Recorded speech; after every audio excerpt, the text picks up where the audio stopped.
Tu me croiras peut-être pas. Mais tu as tenu dans cette main-là. Alors, tenant comme ça, je disais à ta mère, ce gamin-là, ce sera le meilleur du monde. Je disais, ce gamin-là, il sera mieux que n'importe qui d'autre. Et t'es devenu le plus beau, t'étais une merveille. C'était super de te regarder grandir. Chaque jour, c'était un privilège. Et quand l'heure est venue pour toi de te prendre en main, d'affronter le monde, tu l'as fait. Et quelque part, en cours de route, t'as changé. Et je t'ai plus reconnu. T'as permis à des gens de venir te gueuler à la figure et te dire que t'étais nul. Puis quand ça a été trop dur, tu t'es trouvé un responsable, une ombre qui t'empêchait d'éclore. Et je vais te dire un truc que tu sais déjà. Le soleil, les arcs-en-ciel, c'est pas le monde. Il y a de vraies tempêtes, de lourdes épreuves. Aussi grand et fort que tu sois, la vie te mettra à genoux et te laissera comme ça en permanence si tu la laisses faire. Toi, moi, n'importe qui. Personne ne frappe aussi fort que la vie. C'est pas d'être un bon cogneur qui compte. L'important, c'est de se faire cogner et d'aller quand même de l'avant. C'est de pouvoir encaisser sans jamais flancher. C'est comme ça qu'on gagne. Si t'es sûr de ce que tu vaux, faut tout essayer pour l'obtenir, mais accepter aussi qu'il y ait de la casse. Au lieu de montrer le voisin du doigt en disant j'ai tout raté dans la vie à cause de lui, ou d'elle, ou je sais pas qui. Ça, c'est des trucs de trouillard et t'en es pas un, toi. Tu vaux mieux que ça.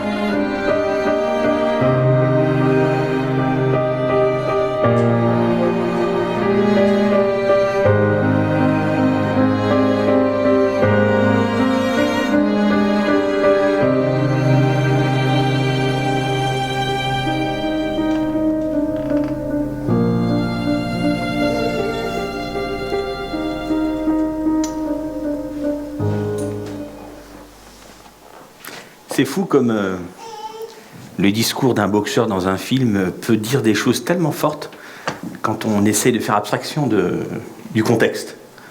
Très intéressant. Bonjour à vous tous qui êtes ici, dans le bâtiment de l'église de la Brie, et bonjour à ceux qui nous regardent en ligne. J'utilise toujours cette expression, nous utilisons toujours cette expression de bienvenue dans le bâtiment de l'église de la Brie. Parce qu'en fait, le bâtiment n'a rien de sacré. Il est sacré parce qu'il y a des gens sacrés qui entrent dedans ou pas. En fait, c'est le truc formidable, en fait, la puissance incroyable du chrétien, celui qui croit que Jésus est mort pour son péché, qu'il est ressuscité entre les morts et qui souhaite le suivre. Là où il va, à plusieurs, ils vont sacraliser le lieu. C'est étonnant, hein.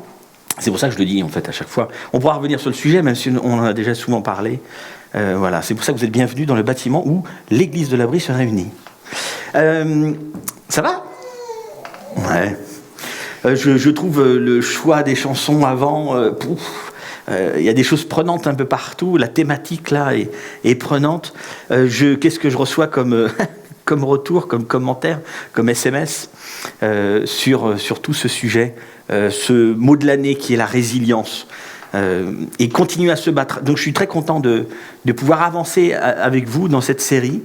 Il y aura quelque chose de particulier aussi tout à l'heure là pendant mon message là. Ça va un peu remuer, mais c'est pas grave. C'est pour le mieux. Alors, mais avant tout ça, on va faire quelque chose qui va être totalement non pas idiot. Non, pas idiot. Sans but. Non, il y a un but quand même. Mais léger, on va dire que c'est léger. J'ai besoin d'avoir une personne qui vient sur scène, qui va venir sur scène, pour faire un peu quelques exercices physiques. Allez hop, une personne. La première fois, on a eu une femme. La deuxième fois, nous avons eu un homme. Il n'y a pas de chien ici. Donc, si une personne veut bien venir, s'il vous plaît, allez-y, sinon je proposerai un volontaire. Attention. C'est quelques exercices, en fait. C'est juste pour réfléchir. Vous savez, quand on doit se battre, ça rigole très fort ici. Quand on doit se battre ou quand on doit progresser dans le sport, il faut que les muscles deviennent de plus en plus endurants et puissants. Et pour ça, il faut faire des exercices. Alors, je propose à... Oh, je sais pas, moi. Une jeune... Magnifique. Salut, mon ami. On va faire quelques exercices. En fait, j'ai failli nommer 2 autres personnes et là, elles se disent, c'est pour la prochaine, c'est fini. Je suis très heureux que tu sois là. Donc, mon propos était de dire, tu va devoir faire quelques exercices. Et il y a un cadeau à la fin. Vous avez loupé un cadeau. L'idée, c'est juste de voir que, comme dans tout entraînement, en fait, on a besoin d'un entraînement pour arriver à accomplir quelque chose sur le plan sportif. On est d'accord ? Oui. Les pompes, ça va pour toi ? Oui, ça va. Tu peux en faire quelques-unes, s'il te plaît ? On l'encourage. Allez, hop. Allez, Tikaï. Magnifique. Oh, elles sont belles en plus. Oh. Ah, les boules. Alors, regardez bien, parce que ça, c'est beau, hein. Ça va. Alors, donc, l'idée... Non, vas-y, tu peux te relever. Merci. Magnifique. Très, très beau. On a déjà fait, mais quelques squats. Donc, tu vois ce que c'est un peu des squats tu aimes ça ? Ça, c'est bon, ça. Pour les cuisses, c'est top. Allez, hop, on avance comme ça, là. Et après, de temps en temps, quand tu arrives en haut, hop, tu fais un petit peu. Vas-y, on y va. Allez, on l'encourage, là, hop, et tu sautes. Allez, à pieds joints, tu sautes. Hop, hop, hop. Yes. Hop là, encore, bam. En fait, pour arriver sportivement, tu peux continuer, hein. Sportivement, si on veut arriver à quelque chose, il faut passer par une étape entraînement. Et l'étape entraînement fait que ça commence à chauffer, en fait, pour les cuisses de Tikaï maintenant. Ah, c'est vrai. Ouais, tout. Ouais. Donc, normalement, on le sent passer, quoi, hein, dès le début. Parce qu'en fait, plus on va exercer nos muscles, petitement au début, au fur et à mesure, on va pouvoir être capable de faire des choses de plus en plus grandes. Et c'est comme ça que j'ai voulu illustrer à chaque fois. Merci beaucoup, Tikaï, on l'applaudit. Merci. C'est comme ça que j'ai voulu simplement illustrer la résilience. Un mot bizarre. Et la résilience, c'est comme un muscle. Si on ne l'entraîne pas sur des petites choses, on n'arrivera pas à exercer cette résilience sur des choses plus fortes. Et donc, on a parlé de plein de choses. On a vu que on rencontre tous dans nos vies des perturbations, des adversités. On a mis des mots différents là-dessus. On est tous, quand on est sur ce chemin de vie, il y a des choses qui nous dérangent et qui vont bousculer ce qu'on a prévu, en fait, ou la manière de vivre les choses. Et les perturbations sont de tout ordre. Il y en a des toutes petites qui ont presque peu d'importance pour nous, et il y en a des énormes. Par exemple, il y a le pollen au printemps. Le pollen au printemps, c'est une adversité. Pour certains, c'est l'enfer. Enfin, c'est horrible, quoi. Manque de respiration, on a besoin parfois même de ventoline, enfin, on a plein de trucs, des antihistaminiques, tout ça. C'est compliqué. Les bouchons parisiens, quand on va sur Paris pour travailler. Ou quand on va dans Brie-Contre-Robert, les bouchons de Brie-Contre-Robert, c'est une blague. Non, vous voyez un petit peu. Mais les bouchons, ça peut nous gonfler. Parfois, on se dit même que sur la D471, quand ça bouche à 7h30, pour aller dans le nord, vraiment, c'est l'enfer, quoi. Hein, mais c'est une perturbation. Ça aussi. La batterie de notre smartphone qui tient jamais assez longtemps. Il n'y a rien de pire, quoi. Tu l'as branché pendant 5 heures, tu la débranches, tu l'utilises 2 minutes, il te reste 5%. C'est une perturbation. Après, il y a des perturbations d'un autre ordre. Une mutation que je n'ai pas obtenue. Ça, c'est autre chose. Ça, on peut enlever ça. Il faut surtout enlever, en fait. Merci. Alors, c'est parce qu'ils sont en train de jouer, je pense. Merci, les techniciens. Je construis ma résilience avec vous. Perturbation, donc. Une diapo qui n'était pas prévue, hein. Il y a d'autres perturbations qui sont beaucoup plus compliquées, donc une mutation qu'on n'obtient pas. Une séparation, un divorce, la maladie, la mort. Toutes les différentes perturbations ont des impacts différents dans nos vies. C'est ce que nous avons vu ensemble. Et on a défini la résilience comme ceci. La résilience, c'est cette capacité à réussir à vivre ou à se développer en dépit de l'adversité. La résilience. Cette capacité à réussir à vivre ou à se développer en dépit de l'adversité. Ce n'est pas l'ignorer, ce n'est pas la fuir, ce n'est pas creuser un trou et se mettre dedans, c'est passer au travers et rebondir. Ça, c'est la résilience. Redémarrer, remonter. Et on a vu plusieurs choses. Lors du premier message, je vous ai proposé, vous savez, souvent on se bat contre les adversités. Je pense, j'ai plusieurs amis ici et là-bas, partout, et qui nous regardent et tout ça. Vous passez en ce moment dans des trucs, vous vous dites, mais c'est pas possible, purée. Ou le manque de pognon, ou tout ce que vous voulez. toutes ces choses-là. Et on a la tendance à se battre contre l'adversité, contre la perturbation. Et la proposition, c'est non. Battez-vous pour la résilience, pour l'endurance, pour la persévérance qui vous permettra de pouvoir vivre après vos rêves et toutes ces choses-là. C'est la proposition. C'est ce que nous avons vu la première fois. Après, nous avons vu la dernière fois, pour le deuxième message, on a vu cette notion qui est le rejet. Le rejet. C'est terrible, le rejet. C'est tellement profond. C'est sournois, c'est insidieux. Le rejet, quand on est rejeté, on a été rejeté dans nos vies, on a l'impression que nous devenons un rejeté. Nous sommes le rejet. Parce que le rejet, il a cette mission particulière de nous dire « Tu es inutile, tu sers à rien, t'es nul. T'es tellement nul. Te présente pas ça. » T'as toujours entendu ça. Tu ne peux pas te proposer de faire quelque chose comme ceci ou comme cela, parce que de toute façon, t'es nul. Au bahut, t'es un idiot. T'as réussi à rien. T'as même pas ton bac. Le rejet fait que vous devenez le rejet. Et la proposition, magnifique, était de dire quoi? Non. Dieu vous a proposé à tous, si vous le souhaitez, il vous dit, mon fils bien-aimé, ma fille bien-aimée, tu fais toute ma joie, tu as une très grande valeur, et c'est pour ça que j'ai décidé de donner ma vie pour toi. Ton identité, c'est celle-ci. Moi, je ne te rejetterai jamais parce que je t'aime. Cette résilience que Dieu nous permet de construire, basée sur cette identité-là. On a vu plein de choses. Alors aujourd'hui, on va voir aussi un autre point, d'autres perturbations, et on va entendre l'histoire de quelqu'un qui a vécu de l'adversité aussi. Mais vous allez comprendre après pourquoi j'ai souhaité mettre cette vidéo, ce témoignage. Autre chose, vous aurez encore d'autres tribulations. Vous aurez encore des adversités. Vous aurez encore des bugs comme ça dans votre vie.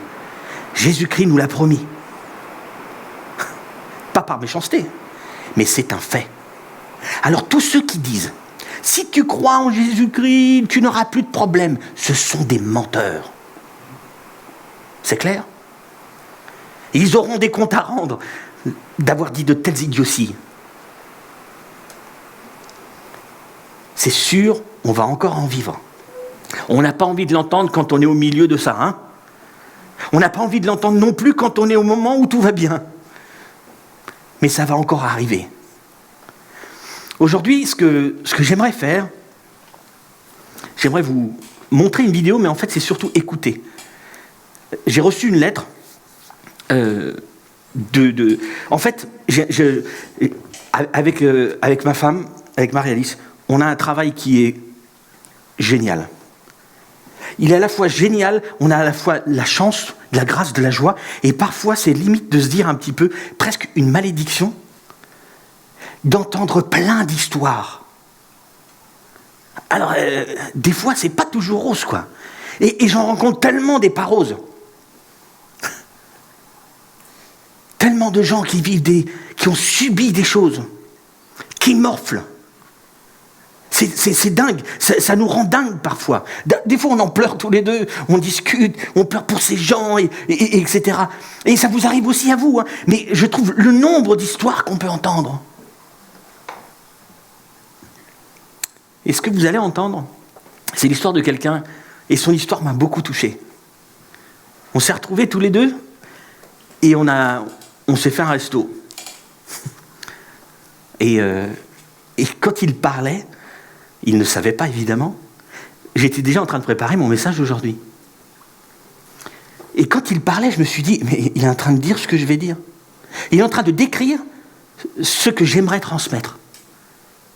Alors le titre du message, vous savez, moi, pour ceux qui me connaissent, je ne suis pas très attaché au titre.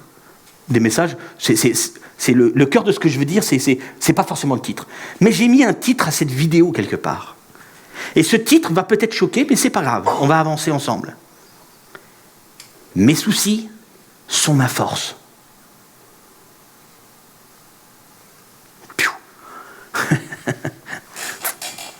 Mes soucis sont ma force. C'est le titre. Évidemment, moi je trouve que c'est un sujet, la résilience et tout ça, c'est un sujet extrêmement émotionnel. Ça touche au plus profond de nous tous parce qu'on a tous quelque chose, on a tous vécu quelque chose qui nous a blessés, qui nous a fait du mal, qui nous a un peu détruits, qui nous a un peu tué l'âme. Et donc c'est un sujet qui est lourd. Et je lui ai demandé, est-ce que tu pourrais m'écrire une courte lettre, s'il te plaît, où tu racontes un peu ton histoire. Et c'est assez résumé. Et il l'a faite, cette lettre. Il a écrit cette lettre. Alors ce que j'aimerais faire maintenant, c'est vous laisser pendant quelques minutes regarder, mais surtout écouter. C'est moi qui lis cette lettre, d'accord, que j'ai reçue. Ça marche ? Vous n'avez pas le choix de toute façon. Parce que ça va se passer. Ok ? Allez, on regarde. Les lumières. Voici une partie de moi. Un écrit qui pourra te servir dimanche. Je suis né le 7 février 1995 à Saumur, dans le 49. Je suis le deuxième d'une fratrie de 4 enfants. J'ai 24 ans et je suis gendarme départemental. Je suis né malheureusement avec un problème de naissance dénommé fente labiopalatine, connu sous le nom de bec de lièvre. J'ai subi 12 opérations entre ma naissance et mes 19 ans. J'ai eu de la chance d'avoir à mes côtés mon père, sa sœur, qui est ma marraine, et ma grand-mère, mère de mon père et de ma marraine. Tout se passait très bien les 10 premières années de ma vie. Malheureusement, mon père fut muté une première fois pour une période de 4 ans, et nous avons dû quitter notre ville et nos amis d'enfance. J'ai dû recommencer à me faire des amis en fin d'année de primaire. Arrivé au collège, tout a commencé à basculer. J'ai subi des brimades, des violences, des agressions. J'ai subi le rejet de tous les jeunes du collège. Les professeurs ne faisaient rien, ils me disaient « Oh, c'est des jeunes, ce n'est pas méchant ». J'ai commencé petit à petit à devenir rebelle. Auprès de ma famille, j'insultais mon père, pourtant mon héros. Je volais mes sœurs. J'empruntais un chemin différent de notre éducation que j'ai reçue de mon père. J'ai voulu essayer de me suicider 2 fois durant les 4 années terribles que j'ai vécues. Ma mère me rejetait également. Ne cherchait pas à savoir pourquoi son fils était devenu ingérable. Puis, arrivé à mes 14 ans, nous avons à nouveau été mutés. J'ai recommencé une nouvelle vie, mais j'ai à nouveau subi des brimades, des violences, des agressions pendant la fin des années collège qui me restait à faire. Une fois arrivé au lycée, j'ai commencé à vivre normalement. Nous devenions adultes, donc petit à petit tout allait mieux. Cependant, à l'âge de 16 ans, mon père et ma marraine me révélaient des choses que j'ai vécues durant mon enfance à cause de ma mère. Celle-ci avait été dégoûtée de voir mon visage quand je suis né et avait refusé de me porter. J'ai appris durant la grossesse qu'elle avait fumé et bu de l'alcool, ce qui aurait entraîné le bec de lièvre. Par la suite, j'ai coupé tout lien avec cette dernière car d'autres choses se sont rajoutées. Pas plus tard qu'il y a 4 mois, elle m'a dit « Si j'avais su durant la grossesse que tu serais comme ça aujourd'hui, je t'aurais tué. » Quand je suis sorti du lycée, je suis immédiatement rentré en gendarmerie. Et j'ai donc coupé beaucoup de liens avec la famille du côté de ma mère. Tout ça pour dire que durant toutes ces années, j'avais en tête de devenir gendarme à cheval à la garde républicaine. J'ai utilisé mon rêve pour en faire ma force et passer au-dessus de tout ça. Tout en étant soutenu par mon père, ma marraine et ma grand-mère, qui n'est malheureusement plus à mes côtés. Le sport, l'équitation m'a aidé à m'épanouir et à avancer, à penser à autre chose. Mes soucis ont été ma force. Je voulais au fond de moi réussir pour montrer aux autres de quoi j'étais capable. Mais aujourd'hui, j'ai réussi. J'ai affronté mes problèmes. Je ne les ai pas évités. Je n'ai pas cherché à les oublier non plus. J'ai réussi les examens pour intégrer la garde républicaine à cheval. À ce jour, je peux remercier mon père et ma marraine, ainsi que ma grand-mère pour m'avoir soutenu, car sinon je pense que je ne serais plus de ce monde. Je leur dois tout.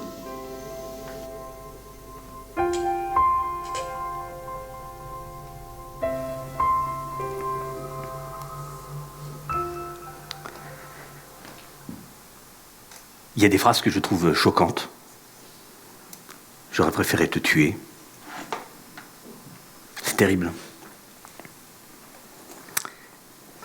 Évidemment, il ne s'agit pas ici de dire que c'est génial de souffrir et d'avoir des épreuves, et ça, vous l'avez bien compris.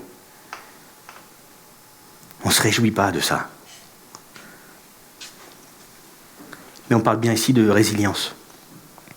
Le fait de repartir, de rebondir, de ne pas en rester au milieu de cette adversité. Et je trouvais que son histoire était un super témoignage. Il y a cette phrase aussi que j'aime, que j'ai voulu qu'on l'affiche à nouveau.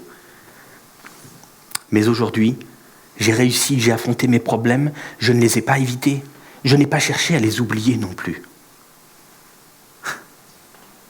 Est-ce qu'on peut oublier les blessures les plus profondes? Je ne pense pas que c'est quelque chose qui nous est demandé.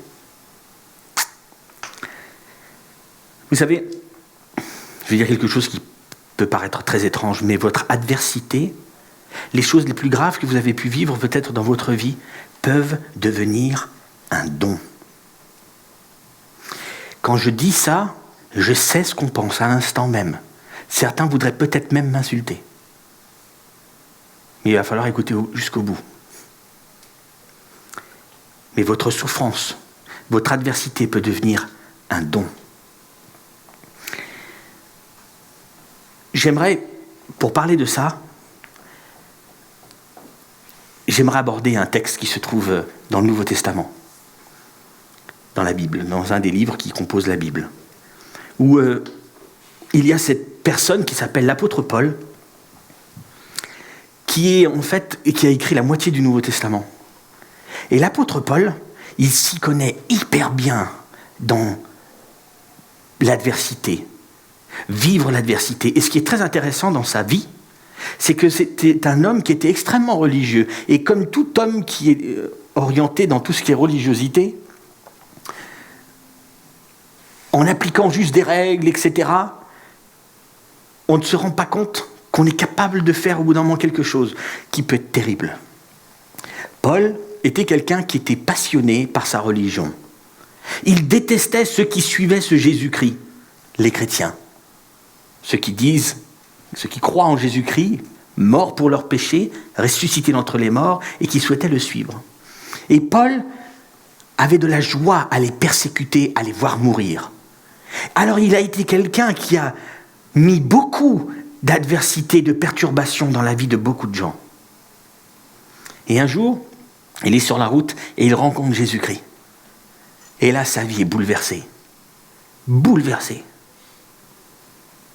Et il croit lui aussi. Et il avance. Il devient un chrétien, comme moi, comme plusieurs parmi vous. Et il avance. Et lui-même commence à vivre des adversités incroyables, des persécutions. Il est battu, il est en prison, on se moque de lui, sa réputation est complètement salie. Et Paul, dans tous ses voyages, décide d'écrire à plusieurs chrétiens qu'il rencontre un peu partout. Et il y a une lettre qu'il va écrire, qui est la première lettre qu'il écrit à l'église et aux gens de Corinthe. Et ces gens de Corinthe sont normalement ces chrétiens qui croient que Jésus est mort pour leurs péchés, qu'il est ressuscité d'entre les morts, et qui souhaitent le suivre. Mais le thème de cette lettre est celui-ci. Mais les gars, dans vos actions, dans vos manières de vivre, vous ne suivez pas Jésus-Christ. Vous vous dites chrétien, mais vous ne le suivez pas. Et il les critique. Et c'est quelque chose qui arrive chez nous, hein, où on fait parfois des choix qui sont à côté de la plaque, qui ne sont pas ce que Dieu veut. On le fait. Et Paul, il écrit. Il écrit cette première lettre, je vous encourage à lire, hein, ça remue. Hein.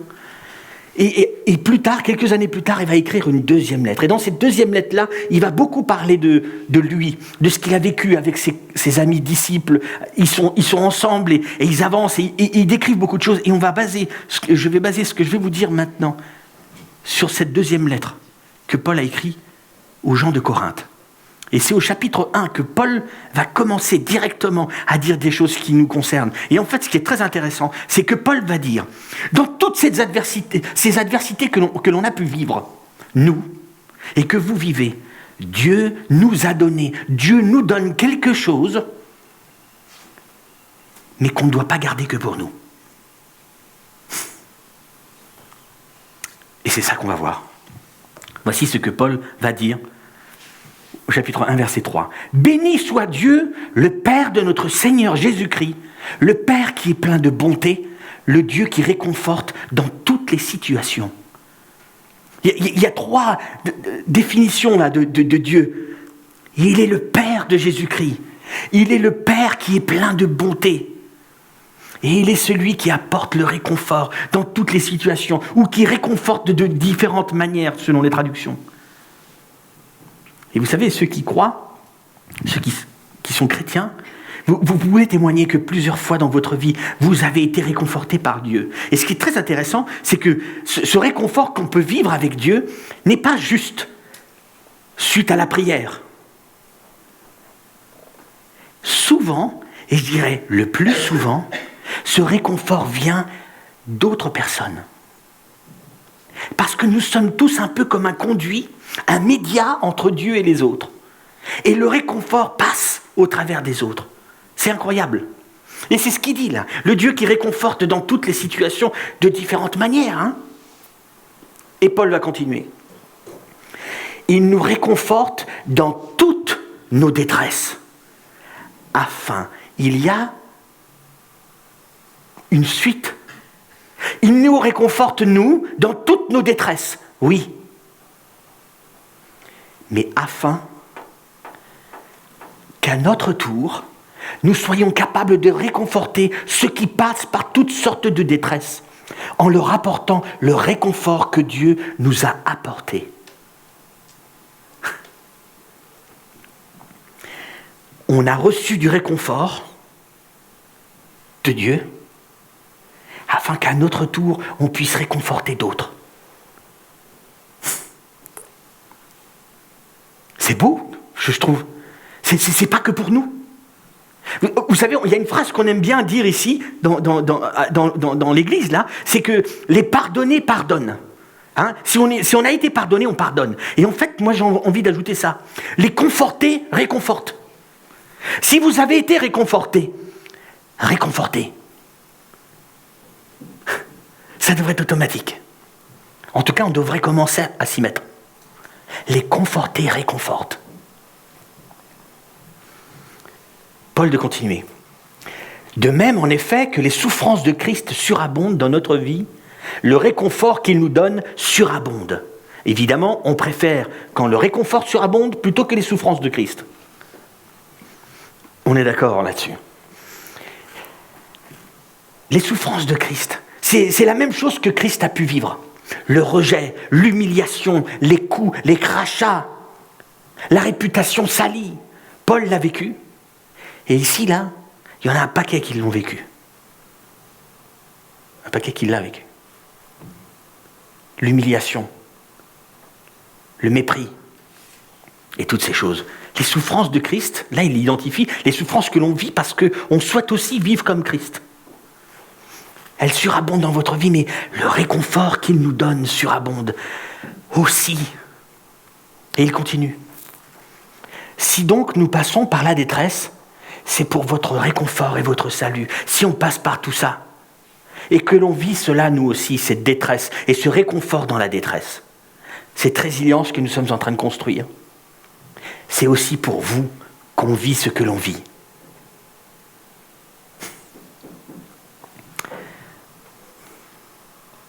Et si nous sommes réconfortés, c'est pour que vous receviez vous aussi du réconfort, afin de pouvoir supporter les mêmes souffrances que celles que nous endurons. Supporter, endurer, c'est la résilience. C'est ça qu'il est en train de nous dire, Paul. Si nous sommes réconfortés, c'est pour que vous aussi, vous soyez réconfortés. On ne veut pas en rester là. On ne veut pas rester au fond du trou. On veut remonter, on veut repartir, on veut redémarrer. C'est ça que nous dit Paul. Et nous avons ce réconfort que Dieu nous accorde. Pour nous, mais pour vous aussi.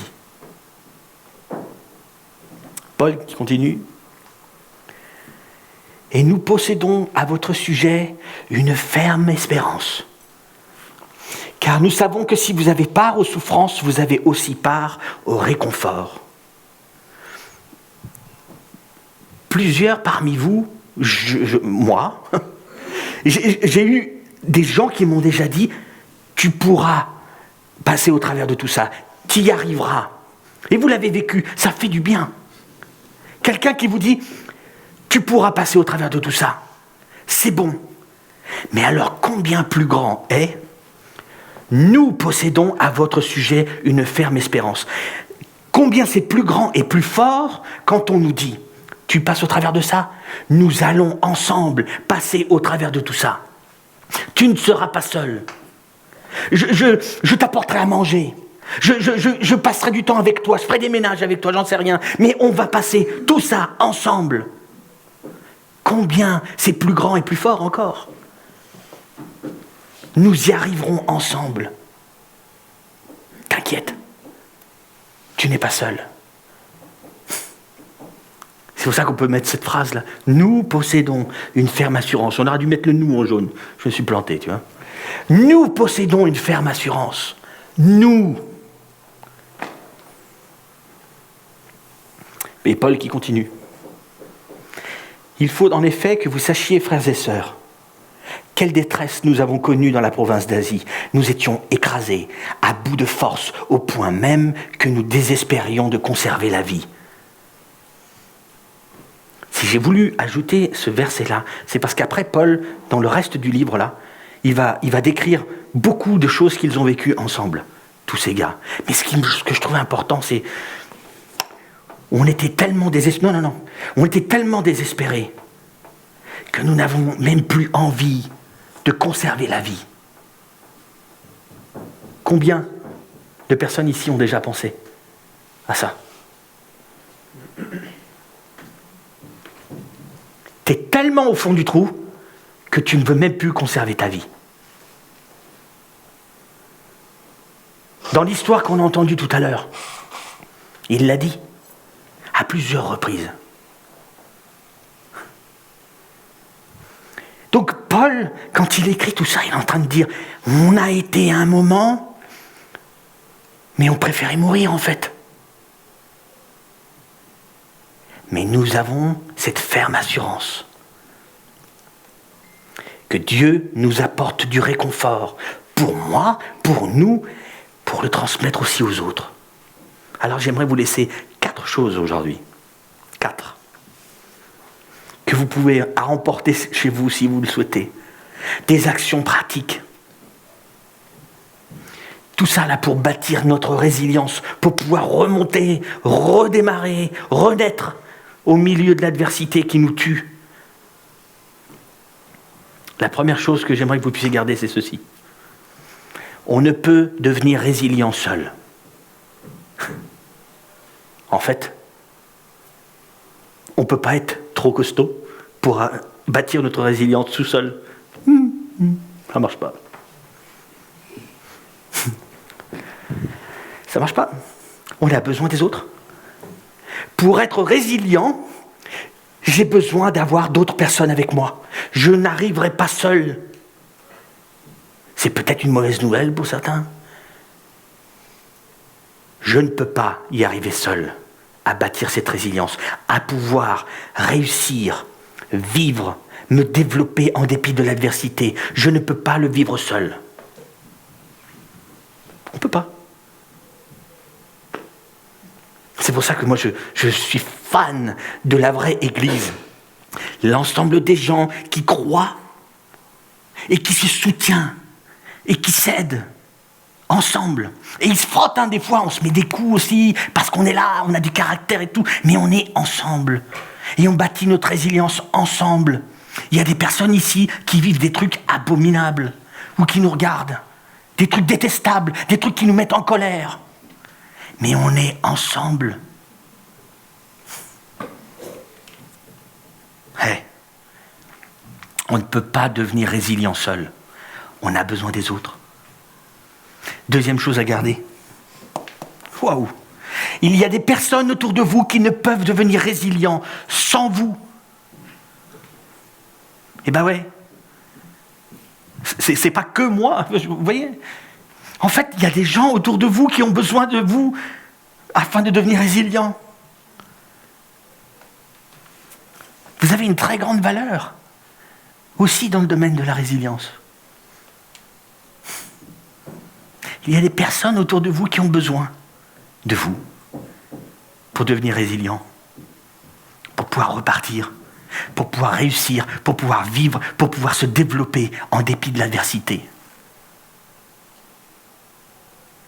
Le troisième, il est un peu douloureux, mais il est important. Il y a quelqu'un qui a besoin de vos souffrances. Et vous comprenez très bien ce que je suis en train de dire.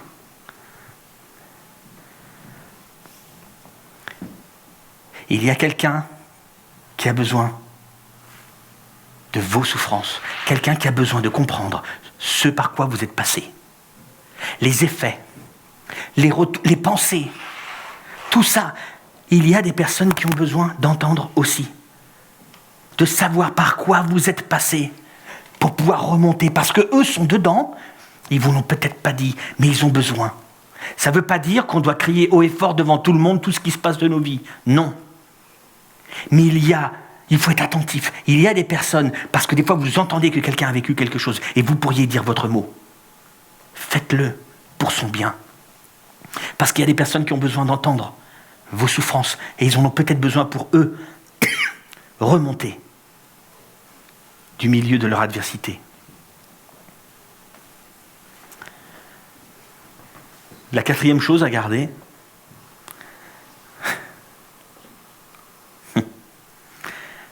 votre souffrance pourrait peut-être devenir un super pouvoir.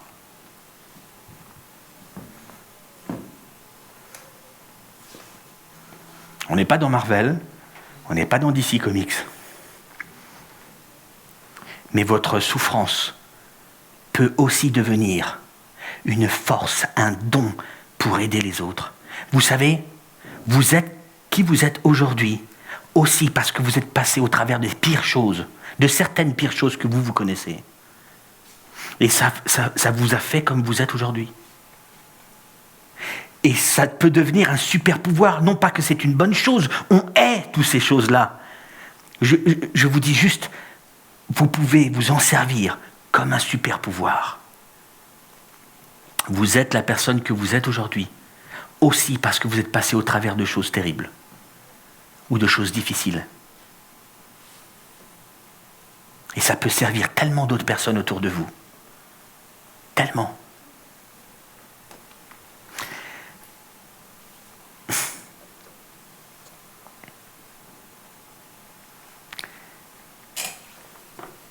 Quand je parlais avec la personne qui... je ne donne pas son nom, évidemment.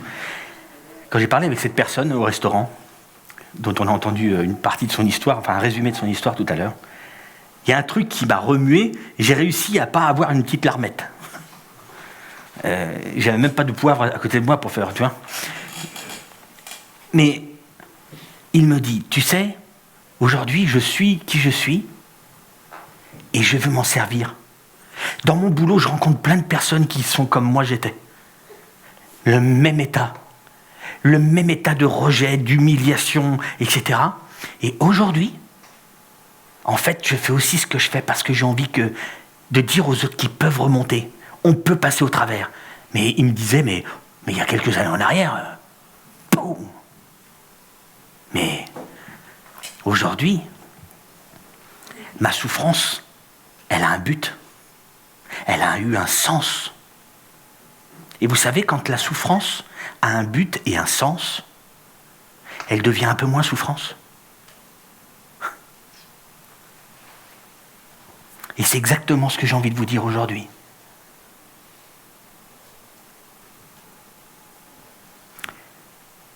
Qu'est-ce que c'est lourd comme sujet?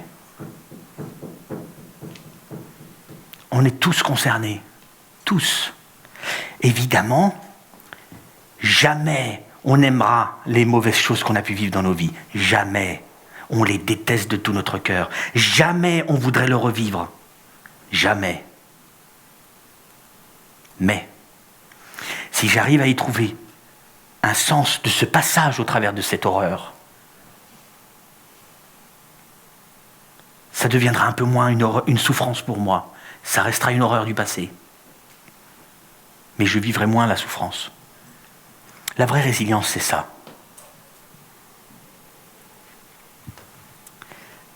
Il y a un mot très religieux qui se trouve dans le Nouveau Testament, la rédemption. Un mot particulier. Dieu peut donner la vie même en plein milieu de la mort. La rédemption, racheter et tu repars. Le top du top de la résilience, quoi. Du milieu de la mort, boum, la vie. Jésus qui annonce à ses disciples, peu de temps avant de mourir, je vais mourir, je me sacrifie pour vous tous, pour que vous puissiez vivre. Ok. Mais j'imagine, vous voyez le moment là?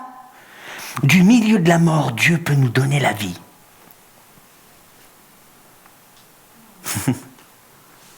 La rédemption. Et c'est ce que vous pouvez vivre chacun. Chacun. Si vous réalisez que cette souffrance-là par laquelle vous êtes passé, elle vous a aussi bâti comme vous êtes aujourd'hui, construit comme vous êtes aujourd'hui, vous allez appliquer ce phénomène de la rédemption, cet effet de la rédemption dans votre vie. Et vous pouvez y voir de la vie après. Mais pour ça, on a besoin d'être plusieurs. Seigneur mon Dieu, mon Père Céleste, tu connais ma vie, tu connais la vie de tous ceux qui sont ici, ceux qui nous regardent aussi.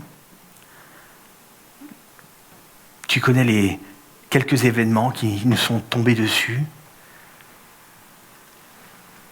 qui nous ont fait du mal. Événements qu'on déteste, on aimerait tellement revenir en arrière, gommer, effacer. Mais parfois, on doit passer au travers de ces choses. Point. S'il te plaît, aide-moi, aide-nous à nous rendre compte que nous avons besoin d'être plusieurs. On a besoin de soutien pour passer au travers de tout ça. Aide-nous à remonter, à repartir. Nos soucis peuvent devenir une force, même si ça nous semble complètement débile comme phrase. Seigneur mon Dieu, aide-moi, aide-nous à remonter. Merci parce que ce réconfort que tu as donné à plusieurs, on ne doit pas le garder que pour nous.